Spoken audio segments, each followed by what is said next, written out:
Alright, may customer po tayo ngayon, no? Sniper 155. Okay. Dito, no? Sila sir, dumayo po sa atin. Sir, tagasan pa po kayo? Pasay po, no? May existing wirings na po sila, sir. May MDL na, may busina. Tapos, may issue po sa wirings. Upon checking po natin, yung busina ni sir, ito po yung tunog, no? Ayan. Ganyan na lang po. Okay. Pagka nagbusina, ayan po, no? Okay. Pagka ganyan po mga sir, masama po yan. Meaning, yung busina natin nakakonect sa main source ng motor. Okay, dumidepende po sa motor, no? Pagka in-start, doon lang po tutunog. Mali po yun mga sir, no? Dapat yung busina natin, kahit nakapatay po yung makina, once na naka-on to, tutunog po dapat na maayos. Ngayon wala po, ano? Sa stock horn, ayan, meron. Pero sa stock na sa loud horn, wala, hindi po kinakaya. Kailangan pa pong i-start tong motor para tumunog ng maayos. Ayan. Okay, kung marinig nyo lang po ito mga sir, no? Medyo pilit pa po yung tunog. Ayan, hindi po ganyan yung tunog ng piya. Mas malakas pa po yan dapat. Tapos yung MDL sir, ayan. Kumukura po siya. Ayan. Isa lang yan sa evidence na ano po, no, na nakakonect siya sa main source ng motor. Hindi po siya battery operated, no.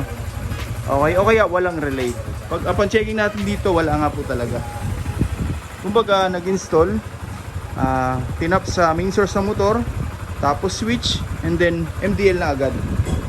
Okay, walang mga safety features, safety device, no. Okay, may relay dito para lang po ito sa busina.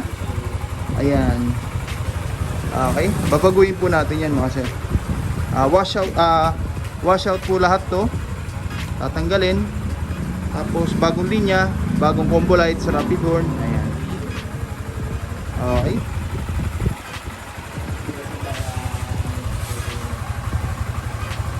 Ayan, umurap po siya. Hindi lang masyado makapture dito sa camera, pero kitang kita po pag sa personal. Okay, umpisa na natin. Dagdag ko na rin po mga sir, no? Kapag ganito po yung setup ng mga ilaw natin, busina, may possible po na masira yung stator po natin dito sa loob. Okay, pagka ganun po kasi mag-overload. Pag nag-overload, iinit na po yung stator, mababalatan na po yung magnetic wire sa loob. Okay, init ng makina, init ng oil, engine oil, tapos init pa ng overload. Ayan, pwede pong masira. Ayan, tapos madadamay po itong rectifier natin. Doble gastos po, bibiyakin pa po yung makina. Okay, ayan, umpisa na po natin, ano? 2 hours later. Ngayon, natapos na po natin yung motor na sir, no? Hindi na po natin na-videoan yung pagtanggal po ng mga dating wiring sa sir. Bali ngayon, ito na po yung bago, no? Okay, wala na po yung mga kaninang wirings po dito, no? Malinis na po yan. Okay, gumawa tayo ng bagong harness para sa mga parts na kinabit natin ngayon. Katulad ng MDL sir, yung busina, ito pa rin po yung ginamit natin, no? Ayan, naka-harness na rin po yan mga sir, no? Ayan, dumiretso po yan sa isang location lang po, no? Tapos ito yung sa MDL, sasalpak na lang po, may sakit po yan, no? Okay.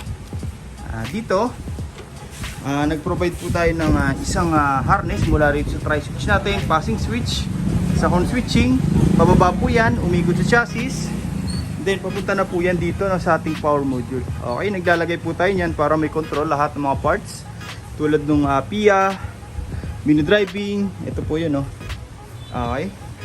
Tapos yung combo lights, horn switching, dyan na po lahat dumiretso. Denso po yan mga sir, no? Made in Japan. Kaya matibay po talaga. May mga customer po tayo, no? 5 years na po yung ganyan nila. All goods pa rin. Hindi pa po nasisira, no? Okay, ang kagandahan pa dyan mga sir, magpalit man tayo ng mga busina, ng mini driving, plug and play na lang po. Okay, universal po yan, kahit anong brand pwede po, no? Yan. Lahat po yan mga sir nakahinang po sa loob na bago natin balutan. para mas kapit na kapit lahat ng electrical wire, matagtag man yung motor sir, malubak man, safety po yan, hindi po magkakaroon ng loose contact, no?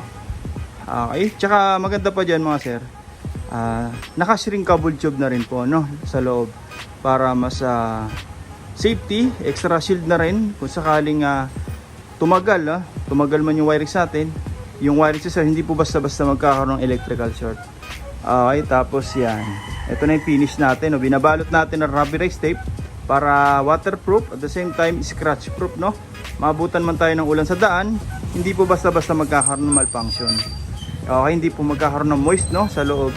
Katulad ng Yamaha, ginagawa po natin, ginagaya, no, para magbukhang stock pa rin, at the same time malinis. Magpagawa man sila sir sa mga mekaniko, hindi na po mahirapan dahil walang mga wiring na sa gabal, no, na pwedeng matamaan.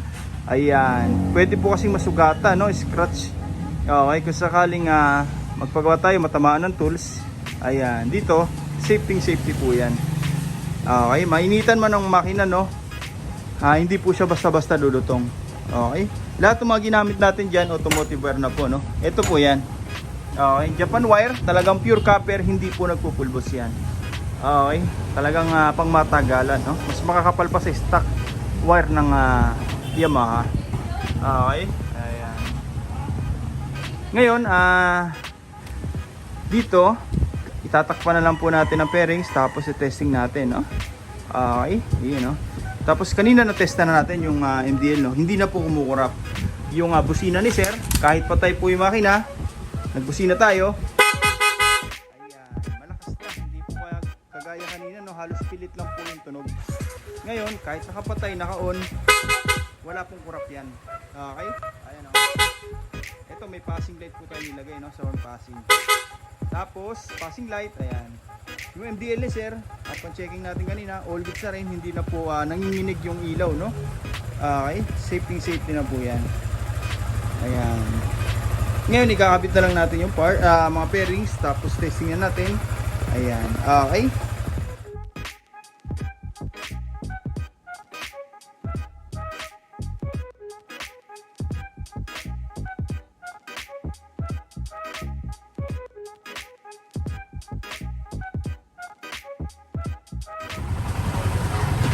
Alright, natapos na po natin, no? Okay, check natin. Ayan. Stable na po yung MDL sir, hindi na po kumukurap, no? Hindi po kagaya kanina. Okay. Naglagay na rin po tayo ng combo lights, passing light. Ayan, sabay po yung headlight diyan, tsaka yung mini driving, no? Okay. Usually pag nagpagawa po tayo, no? MDL lang po yung ilaw dito. Pag gumawa po tayo, kasabay po yung headlight diyan. Yan po yung difference ng gawa natin sa iba, no? Ang purpose natin dyan mga sir, kaya pinagsabay natin para pwede pa rin tayo mag-high low ng headlight, may passing pa rin. Okay? Iyan, no? Hindi po tayo basta-basta nagtatap ng MDL sa headlight, no?